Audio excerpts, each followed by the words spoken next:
He was playing just meters from his family, and still, no one saw him disappear. It started as a routine Saturday evening on a remote sheep station in South Australia. 4-year-old Gus Lamont was seen near a dirt mound outside the family's homestead. 30 minutes later, he was gone. No noise, no struggle, no sign of movement. When search teams arrived, they found the truck still parked, the gates closed, and the ground undisturbed. Within hours, hundreds of police, volunteers, and defense personnel were combing the land. Over the next 10 days, they searched 5.5 kilometers of open terrain, on foot, by drone, and from the air. Every creek bed, windmill, and fence line was checked, but not a single trace was found. A child vanished in daylight from a property surrounded by nothing but silence. And after one of the largest searches in South Australia's history, investigators were left with one question. How does a 4-year-old disappear without leaving anything behind? With national coverage and one of the largest searches in state history, how is there still no trace of Gus Lamont? On September 27, 2025, the call that started it all came from a remote stretch of outback land known as Oak Park Station, about 40 kilometers south of Yunta in South Australia. According to police reports, 4-year-old August Gus Lamont had last been seen playing outside near a dirt mound close to his family's homestead. By around 5 o'clock that evening, his grandmother was the last person to see him. She told investigators he was wearing a gray sun hat, a blue Minions t-shirt, and light gray pants. When she went back inside and returned minutes later, he was gone. Family members began searching the immediate area, calling his name, checking sheds and water tanks. But by 5:30 p.m., there was still no sign of him. As light began to fade, the family widened the search, using torches to scan the scrub around the house. According to South Australia Police, they looked for nearly 3 hours before contacting local authorities. By nightfall, officers from the Yunta and Peterborough stations were on scene. They began mapping a primary search zone around the homestead and coordinating volunteers from neighboring properties. The initial focus was a radius of a few hundred meters, but the terrain was rough. Low shrubs, rocky ridges, and dry creek beds stretching for kilometers in every direction. At sunrise the next morning, the operation expanded. State emergency service crews, helicopters, and drones were brought in. By midday, more than 100 people were on the ground. Search teams formed lines and moved outward from the house, while police aircraft used infrared cameras to scan the surrounding station. According to South Australia police briefings, the area was combed repeatedly over the next several days. Tracks from vehicles and animals were logged and waterholes checked, but there was no trace of Gus, no footprints, no clothing, nothing that confirmed where he had gone. By the 4th day, the search radius had widened to roughly 5.5 kilometers. Detectives kept the operation classified as a rescue mission, but internally, commanders were already noting how little physical evidence had been recovered. Officials described the region as extremely rugged and harsh, a factor that complicated both the search and survival prospects. By October 7th, after 10 days of continuous searching, police said the ground operation was being scaled back on medical advice. The case would continue under the Missing Persons Investigation section. The final sweep produced no findings, just silence across the paddocks and tire tracks leading back to the homestead. If a 4-year-old vanished in daylight on open ground and hundreds searched every meter without a single clue, where did he go? By the morning of September 28, 2025, Oak Park Station had become the center of one of South Australia's largest search operations in recent years. Police confirmed they were now coordinating air, ground, and specialist resources. What began as a family search had turned into a regional emergency response. Teams from the State Emergency Service, Country Fire Service, and the Australian Defence Force joined local officers before sunrise. According to South Australia Police, more than 100 personnel assembled that day, supported by helicopters, drones, and heat-sensing equipment. The first helicopter lifted off just after dawn, tracing flight lines across the station's boundary, while ground teams fanned outward from the homestead in measured grids. Throughout that Sunday, volunteers worked side by side with police, Properties nearby were contacted by radio, and checkpoints were set up along access tracks leading in and out of the area. Detectives interviewed station workers and neighbors, confirming the last sighting of Gus had been around 5 o'clock the previous evening. Bridging from day 1 to day 2, investigators now treated every minute after 5:30 p.m. as critical time unaccounted for. By the second night, searches had covered more than 5 kilometers of scrubland in multiple directions. But as one officer later told reporters, nothing, no clothing, no footprints, not even a clear trail. The following morning brought a shift in coordination. Police began recording the operation as a major incident under the Emergency Management Act. Command posts were established, mapping software was introduced, and digital grids tracked which sectors had been cleared. According to official briefings, crews repeated sweeps through creek beds, windmills, and fence line, re-examining high-risk areas several times a day. By October 1st, additional Defence Force personnel arrived from Edinburgh Base near Adelaide. Their role was to extend the ground search and assist with aerial mapping. Police later described the cooperation between civilian and military teams as exceptional, noting that weather conditions, temperatures above 30 degrees Celsius, and dense spinifex made progress slow. As the days passed, search lines shortened and volunteers were rotated out for rest. By the end of that first week, no object belonging to Gus had been confirmed. Bridging from fieldwork to analysis, investigators began reviewing the data gathered during the first 10 days, GPS tracks from searchers, drone footage, and helicopter imagery, to ensure no section had been missed. On October 7th, Deputy Commissioner Linda Williams announced the ground search was being scaled back. She explained that expert medical advice indicated the likelihood of finding the child alive had become extremely low. The statement marked the end of the active rescue phase and the beginning of a forensic review. The official command post closed that afternoon. Vehicles departed the property and aerial operations stood down. But detectives from the Missing Persons Investigation Section remained on site, tasked with reconstructing the exact timeline of those first 30 minutes. What began as a rescue now became an investigation. And the next question investigators faced was not where to search, but what they might have missed the first time around. After the formal suspension of daily ground searches on October 7th, investigators stayed at Oak Park Station to review every piece of data collected during the 10-day operation. Teams began rechecking key grid references, areas where dogs had shown interest or where terrain had made earlier access difficult. Those points were revisited on foot in the days that followed, sometimes using small four-wheel bikes to cover distances faster. Bridging from aerial to surface analysis, police logged each sweep using GPS to ensure no ground had been overlooked. By mid-October, authorities announced a renewed, smaller-scale search. According to South Australia police statements released October 17th, it involved specialist officers, local landowners, and technical experts returning to the property for what they described as targeted, intelligence-led searches. Each focus area was chosen using new satellite mapping and review of prior search tracks. Despite the precision effort, police later confirmed no new evidence was recovered. Investigators said the operation had now transitioned fully into a missing person investigation under the Major Crime Division. That change meant a shift from physical searching to forensic and digital analysis, reviewing communication logs, vehicle movement data, and mapping timelines of everyone present that day. Bridging from field to file work, detectives compiled a chronological reconstruction down to minutes. Last confirmed sighting at approximately 5 o'clock p.m., discovery of absence around 5:30, family search until nightfall, police notified shortly before 8:30 p.m. The challenge, investigators noted, was the absence of any physical marker.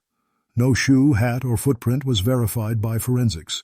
According to police updates cited by 7 News Adelaide, even trained trackers found no trace consistent with a child's movement across the property's soil. The terrain's mix of clay and stone may have concealed impressions within hours of wind and temperature change, but police emphasized that explanation remained theoretical, not confirmed evidence. As the investigation continued, authorities consulted survival specialists to assess how far a 4-year-old could travel in that environment. Modeling suggested a potential walking distance of 1 to 2 kilometers within the first hour, depending on terrain, slope, and fatigue. Search grids had already extended well beyond that estimate, reinforcing investigators' concern about the missing evidence. Forensic officers collected soil and organic samples from multiple sites around the homestead, but laboratory reports, summarized in internal police briefings, showed no traces that advanced the case. Bridging toward analytical review, detectives re-examined possible alternative scenarios: misadventure, animal interaction, or third-party involvement. Police publicly stated that all possibilities remained open, but that there was no verified sign of foul play. By late October, the Oak Park property returned to normal operations, while investigators shifted base to Adelaide for ongoing case management. The data archive, hundreds of gigabytes of imagery and mapping, was preserved for potential future analysis. The official status of the case stayed open and active. 10 days of searching had produced no item, no track, no trace. The absence of evidence became the investigation's central question. If the land held no clue, and every meter was crossed by experts and machines, what remained unseen between that mound and the fading light? Bridging from fieldwork to inquiry, detectives began re-interviewing everyone who had been on the property that weekend. That included immediate family members, nearby landowners, and volunteers who arrived during the early search. Each statement was logged and compared against the time records from police call logs and radio transmissions. Officials later confirmed that no one interviewed was considered a suspect. The purpose, they said, was accuracy, to confirm exactly who saw what and when. Forensic analysts, meanwhile, cataloged all digital evidence. Drone imagery, GPS data from search teams, and weather telemetry were synchronized into a central system to recreate a minute-by-minute visual model of the property. According to investigators cited by 9 News Adelaide, the review aimed to identify any gaps in coverage or possible blind zones that might warrant a future search. During the same period, senior officers briefed the public, reiterating that the case remained open. Deputy Commissioner Linda Williams said the disappearance was being treated as unexplained and that no evidence of foul play had been found. She also noted that police continued to explore every possibility, from misadventure to external involvement. Bridging from internal review to public communication, South Australia Police used press conferences and social updates to counter growing speculation online. Unverified stories, photographs, and AI-generated images had begun circulating on social media. Police and family representatives requested privacy and accuracy, reminding the public that misinformation could compromise ongoing efforts. As the investigation entered its third week, analysts revisited physical evidence from the property, soil samples, photographs, and forensic sweeps around structures and vehicles. None showed results that altered the case direction. Detectives and consulted survival experts, environmental scientists, and remote sensing technicians to refine theories about where the child might have traveled. Those consultations, police said, were routine in complex rural disappearances. According to South Australia Police briefings published in mid-October, the agency also reviewed satellite data supplied by external partners to rule out large-scale ground anomalies or heat signatures during the initial nights. No anomalies matching a human profile were detected. Bridging these findings back into timeline analysis, investigators confirmed that the 30-minute window between the last sighting at 5:00 p.m. and the family's discovery at 5:30 p.m. remained the key focus. By early November, officials described the disappearance as one of the most extensive and data-driven investigations in recent memory. Every known possibility, misadventure, animal contact, third-party encounter, or environmental accident stayed under assessment, though none carried conclusive evidence. The case was no longer about search lines or aerial scans. It was about absence, an investigation defined by what was missing rather than what was found. And as weeks turned into months, one question persisted within the task force.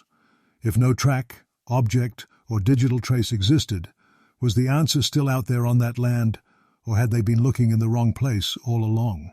By the third week of October 2025, the disappearance of Gus Lamont had spread beyond South Australia.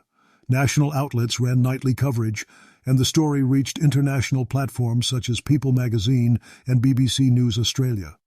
According to media tracking cited by ABC News, online interest in the case peaked during the 10th day of the search as public concern turned into debate. Bridging from investigation to media response, police began holding daily briefings to manage information flow. Superintendent Des Edmonds of South Australia Police thanked volunteers and confirmed that investigators were still reviewing search data. He urged the public to rely only on verified statements from South Australia Police's official channels. That reminder came after social platforms saw an influx of unverified posts. Images claiming to show the search area or recovered items circulated widely. Some were later identified as AI-generated composites. According to 7 News Adelaide, police digital forensics teams monitored these posts to prevent misinformation from influencing leads. Investigators said no credible evidence had come from social media activity. Bridging from public speculation to community involvement, volunteers from nearby towns continued offering support despite the official scale back. Local businesses provided fuel, food, and satellite equipment, while residents helped maintain contact grids along station boundaries. Police described the public assistance as remarkable, but acknowledged that false reports occasionally diverted resources. In late October, South Australia Police issued another formal statement. Deputy Commissioner Linda Williams reiterated that the case remained active and that no person has been identified as a suspect. She asked the community to avoid speculation and emphasized that the investigation relied on evidence, not online commentary. Major Crime Division officers continued reviewing each new tip submitted through Crime Stoppers, logging them into a central system for vetting. Bridging from public appeals to institutional communication, South Australia Police coordinated with local councils to distribute updated missing person flyers across the Mid-North region. The flyer listed Gus's age, clothing description, and last confirmed location, alongside a direct line to investigators. According to police, dozens of calls were received after the renewed appeal, but none produced actionable findings. Meanwhile, national talk shows and current affairs programs began framing the case within broader discussions about remote safety and response times in rural Australia. Experts highlighted challenges facing large area searches, limited daylight, extreme heat, and minimal infrastructure, using the Lamont case as a current example. For investigators, the attention kept pressure high, but also kept the case visible. Bridging back to the family's perspective, relatives released brief statements through police intermediaries, expressing gratitude for support and asking for privacy. No family member gave direct media interviews. According to South Australia Police, that decision was made to prevent misinterpretation while the inquiry continued. By early November, official updates had slowed. The last formal release reaffirmed that the case was still being managed by the Missing Persons Investigation Section and that police remained open to new information. Newsrooms began referring to it as one of Australia's most perplexing current missing child cases. As coverage stabilized, the online noise faded, but the absence remained. The public had questions, the media had theories, and investigators still had no trace. And with the story now moving from search headlines to investigative silence, attention turned back to the only thing that mattered: what evidence, if any, could still emerge from that land. By November 2025, the active search for 4-year-old Gus Lamont had officially ended, but the investigation had not. South Australia Police confirmed that the case remained open under the Missing Persons Investigation Section. Detectives continued to log every new report, tip, or item of potential relevance, treating the disappearance as an unresolved inquiry rather than a closed file. Bridging from public attention to operational reality, the investigation entered what police described as its long-term analytical phase. Officers reviewed aerial imagery, GPS metadata, and timeline charts from the original search grids. Specialists within South Australia Police's Forensic Services branch re-examined environmental samples collected from the property to ensure nothing had been missed. According to internal updates cited by 7 News Adelaide, the evidence archive now filled multiple drives of infrared footage and satellite overlays. By mid-month, detectives conducted follow-up interviews with residents from nearby stations and towns. These were routine, aimed at checking whether any new observations or vehicle movements had surfaced since the search concluded. Police confirmed none of those interviews had produced a breakthrough, but said the process ensured no early lead was overlooked. Bridging from local rechecks to broader review, investigators consulted federal mapping experts to revisit weather data from the day Gus vanished. The temperature, wind direction, and light levels were reconstructed to test theories of how far a child might travel on open terrain. According to police, the analysis supported earlier modeling that the likely movement radius was small and should have been within the original grid already searched. That reaffirmed the puzzle at the center of the case. Throughout November, officials repeated that no evidence pointed to criminal involvement, but no conclusion could be drawn without locating the child or his remains. Deputy Commissioner Linda Williams told reporters, "Every investigation remains active until we have certainty." Her statement became the standing line for all future inquiries related to Oak Park Station. Bridging from field evidence to procedural outcome, South Australia Police worked with National agencies to archive the case data for future reference. Search grids, flight paths, and equipment logs were preserved in digital form so that any renewed search could resume with precision. The family, police said, continued to receive regular updates through designated liaison officers. As summer approached, the case entered a quieter phase. No active operations, no new statements, only continued review. News coverage reduced to occasional summaries marking each week since the disappearance. For investigators, the work continued privately, verifying data, responding to inquiries, and preparing reports for internal audit. Nearly 2 months had passed since Gus Lamont was last seen. The outback had returned to silence, but one file remained open in Adelaide. Inside it were thousands of images, maps, and coordinates, evidence of a search that spanned air, land, and time, yet produced nothing tangible. A 4-year-old vanished in broad daylight. A 5-kilometer radius was searched by hundreds. No trace was ever found. And today, that remains the central fact of the case. The moment a child disappeared on open ground, and Australia was left without an answer.